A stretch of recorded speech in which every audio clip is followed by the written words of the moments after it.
जिनेन्द्र दिव्य ध्वनि YouTube channel में चिंतन के क्षण लेकर के मैं एक बार पुनः उपस्थित हूं। विषय है बढ़ते आयोजन घटती प्रभावना। हम सब जैनियों के नगर में, जिनालय में, घरों में बहुत सारे धार्मिक आयोजन होते हैं, बहुत बड़े बड़े विधान होते हैं, बड़े बड़े अनुष्ठान होते हैं, पंचकाणक महोत्सव होते हैं, चातुर्मास होते हैं, न जाने कितने अनुष्ठान, विधान, आयोजन जिनालयों में होते रहते हैं और लोग कहते हैं खूब प्रभावना होती है। कभी आपने सोचा है इतना बड़ा विधान किया, इतना बड़ा आयोजन हुआ, शास्त्रों की बातें, ज्ञान की बातें, मोक्ष का मार्ग कितने लोगों के पल्ले पड़ा। आपने बढ़िया बढ़िया कवियों को बुलाया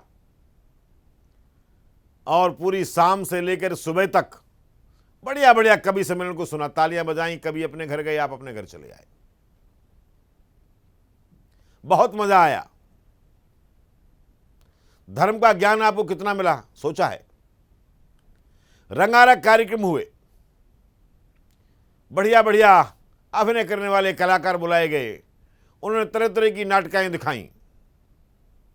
नाटकाएं देखने के लिए, कलाकारों से मिलने के लिए खूब भीड़ हुई। कलाकार गए, भीड़ गई। विषय किसी को समझ में नहीं आया कि क्या विषय बोला गया, क्या समझाया गया। और भी तरह तरह के गीत हुए, संगीत हुए। आजकल क्रिकेट प्रतियोगिताएं हो रही हैं, नाना तरह के खेल खिलाए जा रहे हैं। धर्म का इससे क्या लेना देना है? इससे धर्म की कहां प्रभावना हुई? कितने आयोजन आप करेंगे? बड़े बड़े पंचकाणक होते हैं, कहीं भी पंचकाणक में आप देख लीजिए, शाम के समय प्रवचन के लिए समय कम पड़ जाता है, मिलता ही नहीं है। भैया समय नहीं है, पंडित जी जरा जल्दी कीजिएगा, 5 मिनट में निपटाइए आप। ओहो, शास्त्र वचन निपटाइए। आयोजन करता, व्यवस्था करता, जो उस दिन मन संभाल रहे होते हैं, वो बोलते हैं पंडित जी बहुत फैल जाते हैं, इनको मत बैठाना, आज दूसरे पंडित जी को बैठाओ जो जल्दी निपटा दें। और उसमें भी जो प्रवचन भी आजकल हो रहे हैं, बड़े बड़े पंडित जी लोग कहानियां, चुटकुले, गीत, संगीत, कविताएं, बस और कुछ नहीं। शास्त्रों की बातें ना कोई सुनना चाहता है, ना कोई सुनाना चाहता है। ये बड़े बड़े आयोजन क्या जिन शासन की प्रभावना करवा रहे हैं? यदि नहीं करवा रहे हैं तो इन आयोजन का औचित्य क्या है? कितने लोगों को मालूम है ईशानेंद्र का वाहन क्या है? कितने लोगों को मालूम है? बड़े बड़े पंचकाणक होते हैं, हर नगर में हो रहे हैं, साल में 100, 200, 300 पूरे भारत में होते हैं। कितने लोगों को मालूम है कुबेर का वाहन क्या है? कितने लोग बताएंगे श्रीदेवी का स्वरूप क्या है, उसे कितने हाथ हैं, कैसे प्रकट होती है? कितने लोग बताएंगे कि यदि तीर्थंकर नरक से आने वाले हैं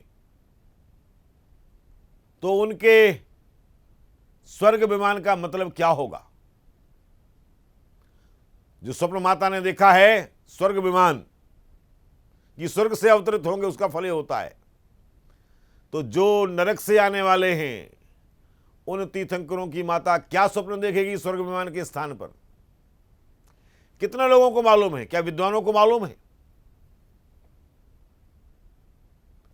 शास्त्रों का ज्ञान नहीं, धर्म के संस्कार नहीं, अभिषेक करने की प्रेरणा नहीं, केवल खाना पीना,